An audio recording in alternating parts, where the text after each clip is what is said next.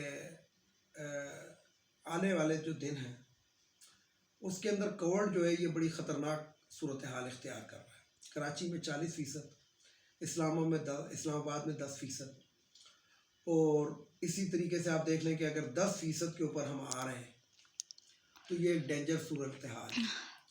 بہرحال یورپ کا بہت برا حال ہے، خاص طور پہ جو سب سے زیادہ متاثر ہوا ہوا ہے وہ اٹلی متاثر ہوا ہوا ہے. ادھر تو لڑائیاں جھگڑے اور جلاؤ گھراؤ بھی شروع ہو گیا ہے. لیکن آپ یہ دیکھ لیں کہ کرونا کی صورتحال بہت خراب ہے. اچھا، تو اس لیے احتیاط جو ہے وہ لازمی اپنائیں. اور پھر میں ایک بات کہہ دوں اور بڑی ضروری کہہ دوں، یہ چلتے چلتے آپ کو ایک خبر دے رہا ہوں کہ غالباً 20 تاریخ کو ہائرنگ ہے گی توہین عدالت کی جسٹس اسلام آباد ہائی کورٹ میں اطہر من اللہ کی. اس میں وہ جو ایک وہ بیان حلفی والا کیس ہے، اس کے اندر ایک مجرم ہے، مجرم تو ابھی نہیں ہے، ملزم ہے، وہ برطانیہ بھاگ چکا ہے. یہ میں آپ کو خبر دے رہا ہوں، وہ برطانیہ بھاگ چکا ہے. کیونکہ یہ ڈیلے ٹیکٹکس اپنا رہے ہیں، وہی سیم نواز شریف اور شہباز شریف اور مریم علی طریقے سے. کبھی ایک نہیں آتا، کبھی ایک کو کرونا کی شکایت ہو جائے گی، کبھی دوسرے کے پیٹ میں درد ہو جائے گا، کبھی تیسرے کو یہ ہو جائے گا. اب یہ کہانیاں چل رہی ہیں. بہرحال ایک ملزم کو فرار کرا دیا گیا ہے، اور حکومت نے کہا بھی تھا کہ ان کو ECL میں ہائی کورٹ حکم دے، لیکن ہائی کورٹ ٹس سے مس نہیں ہوا تھا. تو بہرحال میں تو پہلے دن سے ہی سوالیہ نشان اسلام آباد ہائی کورٹ اور لاہور ہائی کورٹ پہ لگایا ہوا ہے. اب یہ آپ آگے دیکھیے گا پکا ہوتا ہے کہ کچا ہوتا ہے. اس کے ساتھ ہی اجازت چاہوں گا. اجازت چاہنے سے پہلے ویڈیو کو لائک کریں، شیئر کریں، سبسکرائب کریں، بیل آئیکن کے بٹن کو ضرور دبائیں تاکہ میری نیکسٹ ویڈیو آپ کو مل سکے. اس کے ساتھ ہی اجازت چاہتا ہوں. اجازت چاہنے سے پہلے میرے روایتی جملے، ایک ان افغانیوں کو ہمارے ملک سے چلا جانا چاہیے. ایک جو ہے خواتین کی مخصوص نشستیں قومی اسمبلی، صوبائی اسمبلی، سینٹ، یہ ختم ہونی چاہیے. کیونکہ ہم IMF سے قرضہ لے رہے ہیں. جب ہم IMF سے قرضہ لے رہے ہیں اور اس ملک اور قوم کے لیے لے رہے ہیں تو یہ ایکسٹرا بوجھ ہم پہ سے ہٹا دیا جائے. ان کا پیٹرول بند کر دیا جائے، ججوں کی مراعات بند کر دی جائے، بڑے بڑے افسروں کی مراعات بند کر دی جائے، تو یقین جانیں کہ کم از کم قرضے کا استعمال صحیح ہو جائے گا. تیسرے نمبر پہ وہ جو بھگوڑا لندن میں بیٹھا ہے وہ واپس آئے، کیونکہ آج بھی مریم نواز صاحبہ کہہ رہی تھی کہ وہ جب بہتر سمجھیں گے تو آئیں گے. تو اس کا مطلب ہے کہ بہتر اگر وہ نہیں سمجھے گا تو نہیں آئے گا. لیکن میں آپ کو تواتر سے یہ خبر دیتا رہا ہوں کہ وہ کبھی بھی نہیں آئے گا. اور سب سے آخر میں ہماری معزز عدلیہ ان چیزوں کو دیکھے سرے عام آپ لوگ دھاندلی کر رہے ہیں. سرے عام یہ ججز ہمارے کرپشن کر رہے ہیں. اور مسئلہ یہ ہے گا کہ اگر ان کے خلاف کچھ کہہ دو تو توہین عدالت. جسٹس قاضی فائز عیسیٰ اپنے آپ کو شیشے میں روزانہ اپنے بال سیدھے کرتا ہے کہ میں chief justice of Pakistan Bannu God. Corrupt ترین شخص ہے. حدیبیہ پیپر مل اس شخص نے بند کرایا. نون لیگ کو یہ بندہ جو تھا آکسیجن دیتا ہے. سرے عام ملک کو اربوں روپے کا اس شخص نے ٹیکہ لگایا ہوا ہے، جسٹس قاضی فائز عیسیٰ نے. اس کے بدلے میں برطانیہ میں اس کی بیوی کو فلیٹس ملے، اور جب عدالت نے اس سے پوچھا، صدر پاکستان کا ریفرنس کیا، تو یہ کس طرح کلین چٹ لے کے، کیونکہ مجھے مجھوں کی بہنیں ہوتی ہیں، بھینسیں بھینسوں کی بہنیں ہوتی ہیں. تو ججز کو چاہیے تھا کہ اس کی بیوی کے آنسوؤں کو نہ دیکھتے بلکہ اس کی کرپشن کو دیکھتے۔ اس کے ساتھ ہی اجازت چاہوں گا تمام دیکھنے والے سننے والوں کو، خدا حافظ، اور آخر میں وہی نعرہ، پاکستان زندہ باد۔